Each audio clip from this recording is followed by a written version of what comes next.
कि काम करो ऐसा कि पहचान बन जाए, कदम चलो ऐसे कि निशान बन जाए।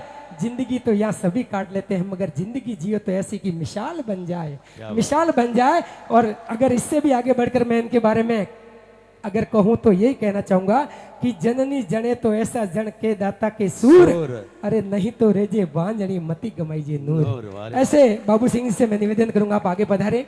हमारे एमएलए साहब दादा गुरुदेव की कृपा से इस संघ में हमें ऐसे ऐसे एमएलए, हाँ एक खुशखबरी और है, गुरुदेव की कृपा से और गुरुदेव का आशीर्वाद अभी आप ले रहे हैं। आने वाले 5 से 7 दिनों में ये राजस्थान कैबिनेट में मंत्री बनने वाले। बिल्कुल ऐसे बाबू सिंह जी को गुरुदेव ऐसा आशीर्वाद दीजिए कि हमें जल्द से जल्द ये खुशखबरी प्राप्त हो। सब और मैं बाबू सिंह जी से भी गुजारिश करूंगा कि आप सिर्फ शेरगढ़ क्षेत्र में ही नहीं, हमारा पूरा मालानी, शिवांची और साचोरी जो हमारे समाज का क्षेत्र है, उसका हर एक काम जब भी अगर आपके पास कोई फरियाद पहुंचे तो उसे आप दिल से उसे पूरा करेंगे, ऐसी भावना है। मैं हाँ निवेदन करूंगा संघपति परिवार से कि आप बाबू सिंह जी राठौड़ हमारे एमएलए साहब का स्वागत बहुमान करेंगे। पधारिए, जहां भी संघपति परिवार पधारे। आप जरूर जरूर करेंगे। दो शब्द पहले बाबू सिंह जी बोले, जब तक आप पधारिए।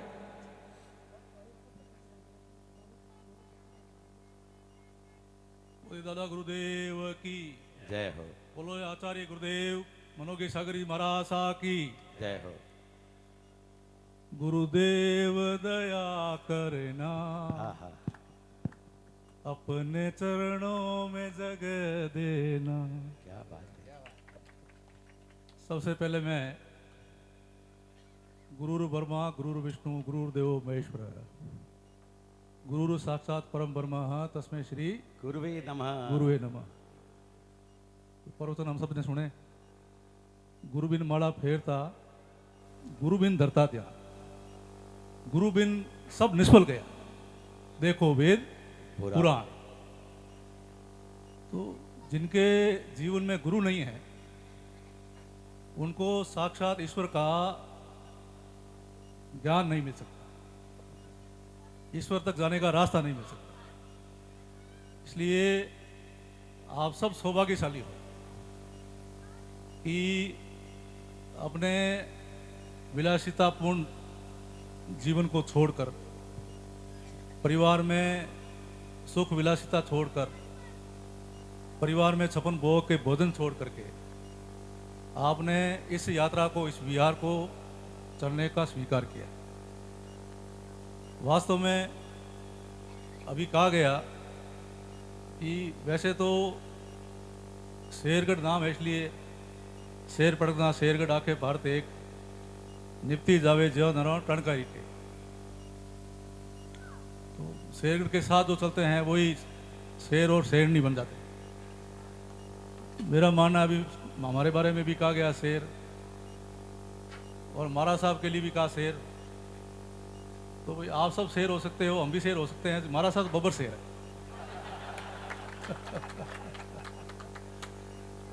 और बब्बर शेर है, इसलिए मैं ये कहना चाहूँगा कि अभी आप फरमाते हैं कि इस जमीन का, इस भूमि का कमाल, इस जमीन और भूमि का कमाल नहीं, ये तो वास्तव में कहें कि 24 तीर्थंकर हुए और भक्ति और शक्ति का संगम होता है।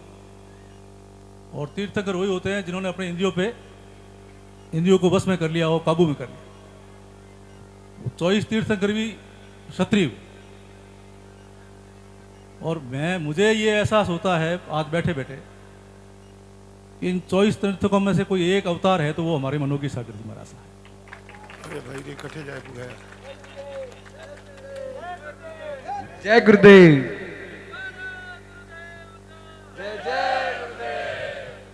इसलिए मैं कह सकता हूं कि जमीन का तो मुझे पता नहीं, लेकिन गुरुदेव के चरण कमल जिस धरती पे गुजरे,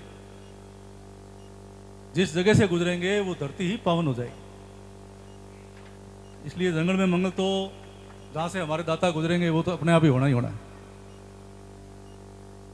महाराज साहब के चरणों में प्रार्थना करूंगा कि समय कम है लेकिन श्रवण जैसा बेटा नहीं हुआ, अपने अपने माता पिता को अपने कंधे पर तीर्थ यात्रा करें।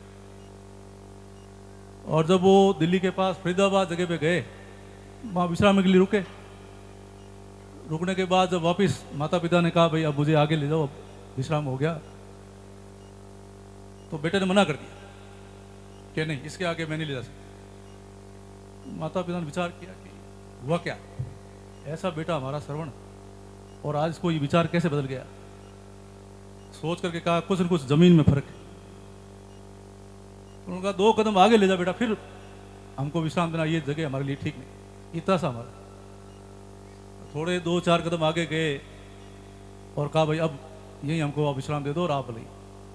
तो रोने लग गया, मेरी गलती हो गई, मेरी भूल हो गई। तो कहा बेटा तेरी गलती नहीं, उस जमीन का पैर नीचे जमीन मोड़ी आई। तो जटे गुरु बिराजी, गुरु पधारी, जटे चरण कमल पड़ी, वह जमीन तो अपने आप पवित्र हो या मोड़ी हो ही नहीं सके। तो आप सब सौभाग्यशाली हो। आज मने महसूस हो कि हमारे शेरगढ़ में बालचंद जी परिवार था, बहुत ही सामाजिक सेवा में। और कहते हैं कि मैं कोई राजनीतिक बात नहीं करना चाहता, लेकिन जनसंघ का झंडा कहीं लगता था तो बालचंद जी के घर पे लगता था।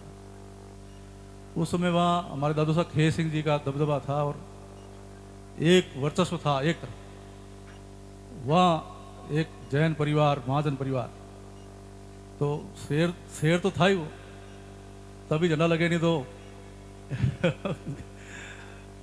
तो उस समय झंडा लगता था। और शेरगढ़ स्टेट टाइम का मुख्यालय था।